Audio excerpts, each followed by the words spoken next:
Hi friends, ഞാൻ രാജേന്ദ്രൻ. ഞാനിന്നിവിടെ പറയാൻ പോകുന്നത് മട്ടാഞ്ചേരിയിൽ നമുക്ക് കാണാനുള്ള സ്ഥലങ്ങളെ പറ്റിയാണ്. മട്ടാഞ്ചേരി എന്ന് പറഞ്ഞു കഴിഞ്ഞാൽ കേരളത്തിലെ ആദ്യത്തെ മുനിസിപ്പാലിറ്റി മട്ടാഞ്ചേരിയാണ്. അപ്പോൾ ഇത് ഏകദേശം എറണാകുളം സിറ്റി ടൗണിൽ നിന്ന് നമുക്ക് ഒരു 10 കിലോമീറ്റർ ഡിസ്റ്റൻസ് ഉണ്ട്. അപ്പോൾ അത് റോഡ് മാർഗം എത്താം, അല്ലെങ്കിൽ ബോട്ടിലെത്താം. ബോട്ടിലെത്തിയാൽ നമുക്ക് ജൂൾസ് സ്ട്രീറ്റ്, അവിടെ ഒരു ബോട്ട് ജെട്ടി ഉണ്ട്. ആ ബോട്ട് ജെട്ടിയിൽ വന്ന് ഇറങ്ങാം. അപ്പോൾ പിന്നെ മട്ടാഞ്ചേരിയിൽ കാണേണ്ട സ്ഥലങ്ങളൊക്കെ അവിടെ നിന്ന് നമുക്ക് തുടങ്ങാം. അപ്പോൾ ഏറ്റവും പ്രധാനമായിട്ട് 5 സ്ഥലങ്ങളാണ് നമുക്ക് കാണാനുള്ളത്. അതിലൊന്ന് ഡച്ച് പാലസ്, അല്ലെങ്കിൽ മട്ടാഞ്ചേരി കൊട്ടാരം. പിന്നെ ജൂൾസ് സ്ട്രീറ്റ്,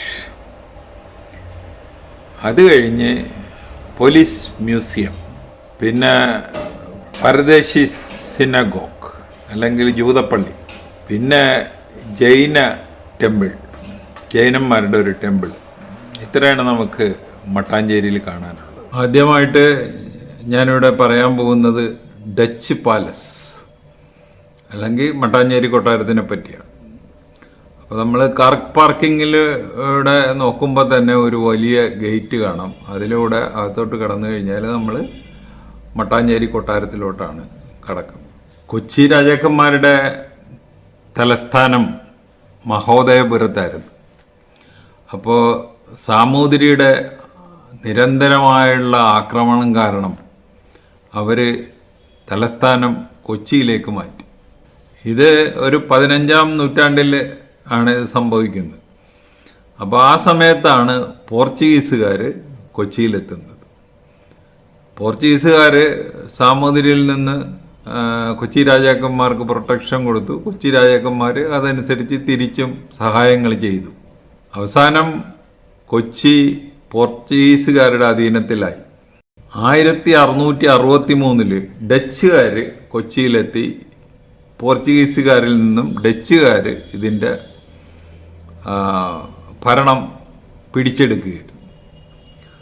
അത് കഴിഞ്ഞ് ടിപ്പു 1789 ഡച്ചുകാരെ കീഴടക്കി കൊച്ചിയുടെ അധികാരം കൈക്കലാക്കും. 1792 ടിപ്പുവിനെ ബ്രിട്ടീഷുകാർ ശ്രീരംഗപട്ടണത്ത് വെച്ച് വെടിവെച്ച് കൊല്ലുന്ന ഒരു സംഭവം ഉണ്ടായി. അപ്പോൾ അങ്ങനെ കൊച്ചിയുടെ ഭരണം ബ്രിട്ടീഷുകാരുടെ കയ്യിലായി. ഈ മട്ടാഞ്ചേരി കൊട്ടാരം 1555 പോർച്ചുഗീസുകാരാണ് ആദ്യമായിട്ട് അത് പണിയുന്നത്.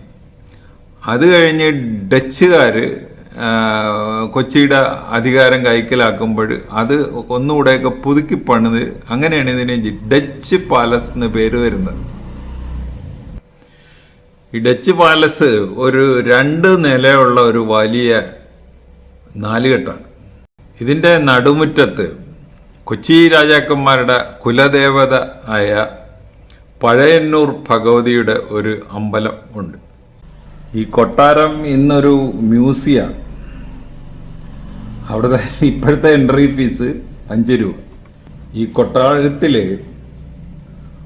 അഭിഷേകമുറി, കോവണിത്തളം, അന്തഃപുരം, ഭക്ഷണമുറി എന്നിവയാണ് ഉള്ളത്, പ്രധാനമായിട്ടും ഉള്ളത്. അതുപോലെ ഇതിൻ്റെ ഭിത്തികളിൽ ഇന്നർ സൈഡിലുള്ള ഭിത്തികളിൽ നാച്ചുറലായിട്ട് കിട്ടുന്ന വർണ്ണങ്ങളുമുണ്ട്, ചുവർ ചിത്രങ്ങൾ വരച്ചു വെച്ചിട്ടുണ്ട്.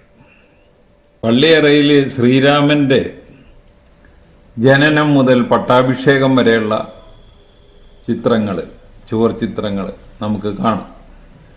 മറ്റു മുറികളിലെ പ്രധാന ചിത്രങ്ങൾ ഗണപതി, വിഷ്ണു, ശിവപാർവതി, അർദ്ധനാരീശ്വരൻ, ഇതൊക്കെയാണ് മറ്റു മുറികളിൽ. ഇനി അന്തഃപുരത്തിൽ വരച്ചു വെച്ചിരിക്കുന്ന പടങ്ങൾ ഏതൊക്കെയാണെന്ന് വെച്ച് കഴിഞ്ഞാൽ കൃഷ്ണലീല, അതുപോലെ തന്നെ ശിവനും മോഹിനിയും, ശിവപാർവതി, ഗോവർദ്ധനധാരി കൃഷ്ണൻ,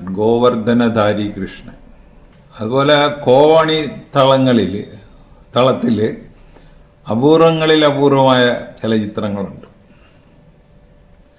ശിവപാർവതി പരിണയം, നർത്തകി, ടിപ്പുവിൻ്റെ ചില ഒരു അപൂർവ രേഖാചിത്രമുണ്ട്, ഹനുമാൻ.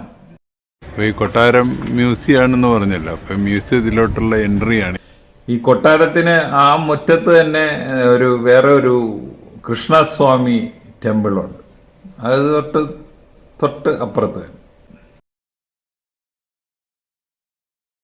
അപ്പൊ ഇതൊക്കെയാണ് നമുക്ക് ഡച്ച് പാലസിൽ കാണാനുള്ള കാഴ്ചകൾ. ഇനി നമുക്ക് പതുക്കെ ജൂൾ സ്ട്രീറ്റിലോട്ട് പോവാം. അപ്പോൾ നമ്മൾ ബോട്ട് ജെട്ടിയിൽ വന്നിറങ്ങുകയാണെങ്കിൽ ജൂൾ സ്ട്രീറ്റിൽ തന്നെ, അതുപോലെ തന്നെ ജൂൾ സ്ട്രീറ്റിൻ്റെ ഒരറ്റത്തൊരു നല്ല കാർ പാർക്കിംഗ് ഉണ്ട്. അപ്പോൾ ഈ ജൂൾ സ്ട്രീറ്റിലുള്ള പ്രത്യേകത എന്ന് പറഞ്ഞു കഴിഞ്ഞാൽ നടുക്കൂടെ ഒരു റോഡ്, രണ്ട് സൈഡിലും കടകൾ. ഈ വളരെ നാരോ ആയിട്ടുള്ള റോഡാണേലും വളരെ കാണാനായിട്ട് വളരെ ബ്യൂട്ടിഫുള്ളാണ്. അപ്പോൾ ഇവിടുത്തെ പ്രധാന സംഭവം എന്ന് പറഞ്ഞു കഴിഞ്ഞാൽ പുരാവസ്തു വിൽപ്പന കേന്ദ്രങ്ങളാണ്. പിന്നെ കൂടുതലും സ്പൈസസിൻ്റെ കടകളുണ്ട്, സ്പൈസസ്, ഈ സുഗന്ധദ്രവ്യങ്ങൾ. പിന്നെ കുറേ തുണിക്കടകളുണ്ട്, 2-3 റെസ്റ്റോറൻറ്റുകളുണ്ട്. ഇത് ചെന്നെത്തുന്നത് ഒരു ടീ കവലയിലാണ്, ഒരു 3 കൂടിയ കവല.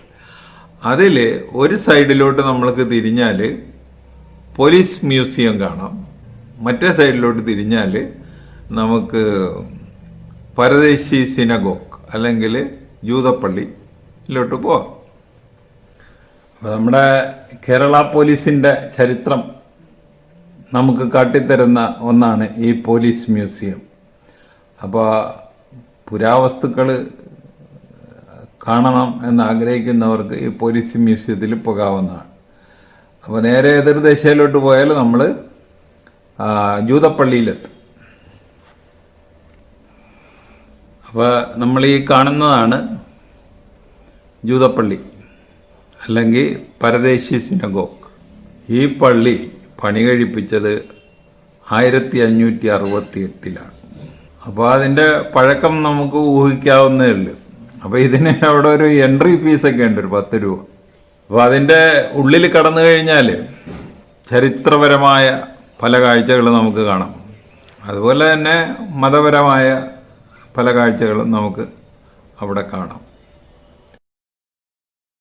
മട്ടാഞ്ചേരിയിലുള്ള ജൈനക്ഷേത്രം, ഇവിടെ രാവിലെ മാത്രമേ ഉള്ളൂ പ്രവേശനം, അതുകൊണ്ട് ഇപ്പോൾ അടച്ചിട്ടിരിക്കുക.